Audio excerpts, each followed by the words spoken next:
নমস্কার বন্ধুরা, কনিকাস কিচেনে আপনাদের সবাইকে অনেক অনেক স্বাগত জানাচ্ছি। আজকে আমি আপনাদের সঙ্গে ভীষণই সুস্বাদু পার্শে মাছের ঝাল রেসিপি শেয়ার করব। এটা বানানোও ভীষণই সহজ, গরম ভাতের সঙ্গে এটা খেতে অসাধারণ লাগে। তাহলে চলুন বানানো শুরু করা যাক আমার আজকের রেসিপি। সবার প্রথমে এখানে পার্শে মাছ নিয়ে নিয়েছি। মাছটাকে ভালো করে কেটে ধুয়ে পরিষ্কার করে রেখেছি। এখন দিয়ে দিচ্ছি হাফ চা চামচ লবণ আর দিয়ে দিচ্ছি হাফ চা চামচ হলুদ গুঁড়ো।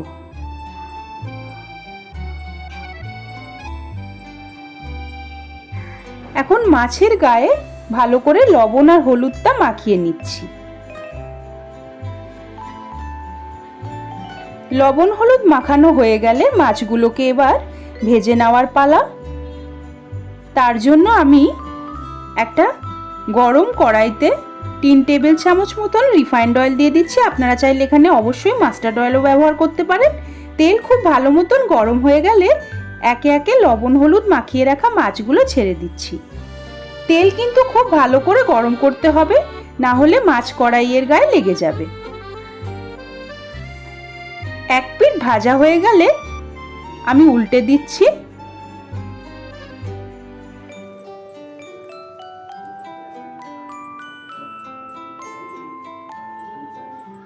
দুই পিঠই হালকা করে ভাজা হয়ে গেলে মাছটাকে আমি তুলে নিচ্ছি।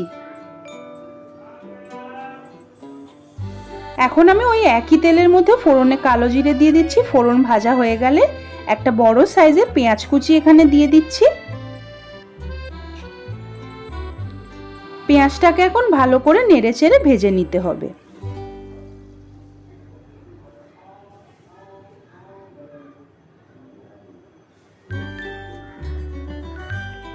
পেঁয়াজটাকে একটু নাড়াচাড়া করার পর এখানে আমি স্বাদ অনুসারে লবণ দিয়ে দিচ্ছি। লবণটা যদি এই পর্যায়ে ব্যবহার করা হয় তাহলে পেঁয়াজ খুব তাড়াতাড়ি মজে যায়। পেঁয়াজের সঙ্গে লবণ আরও কিছুক্ষণ ভালো করে নেড়েচেড়ে পেঁয়াজটাকে আমি গোল্ডেন ব্রাউন করে ভেজে নেব। পেঁয়াজ আমার খুব সুন্দর গোল্ডেন ব্রাউন করে ভাজা হয়ে গেছে। এখন আমি এর মধ্যে দিয়ে দেব একটা মিডিয়াম সাইজের টমেটো কুচি।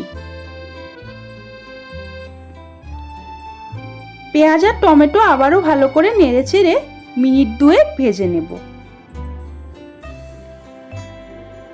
তারপর আমি দিয়ে দিচ্ছি 1 চামচ আদা রসুন বাটা। এখন আদা রসুন বাটার কাঁচা গন্ধ চলে যাওয়া অবধি ভালো করে নেড়েচেড়ে ভেজে নেব।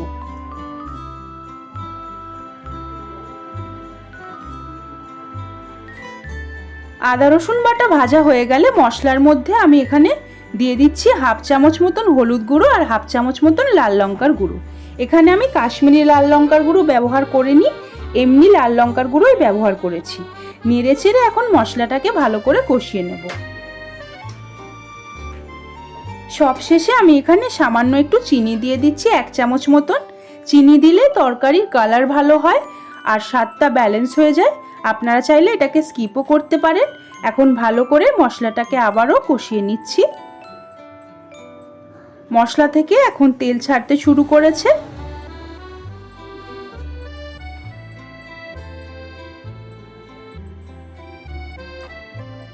এখন আমি জল দিয়ে দিচ্ছি। জল দিয়ে আবারও ভালো করে একটু নেড়েচেড়ে নিচ্ছি।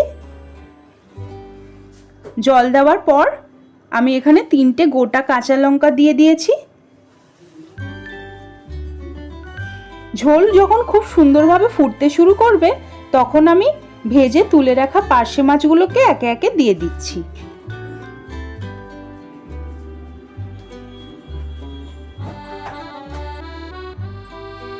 সবশেষে আমি দিয়ে দিচ্ছি ধনেপাতা কুচি।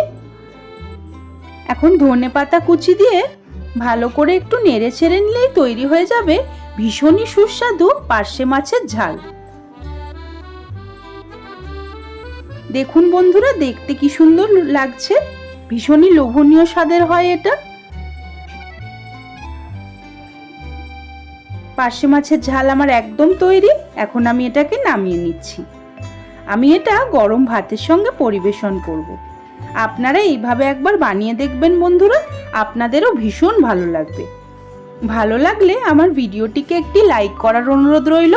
আমাকে কমেন্ট করে জানাবেন আর আমার চ্যানেলকে সাবস্ক্রাইব করে আমার পাশে থাকবেন। বন্ধুদের সঙ্গে বেশি বেশি করে এই ভিডিওটিকে শেয়ার করবেন। আজকের মতন এই পর্যন্তই। আবারও হাজির হয়ে যাব নতুন কোনো রান্নার রেসিপি নিয়ে। সেই পর্যন্ত আপনারা সবাই খুব ভালো থাকবেন, সুস্থ থাকবেন।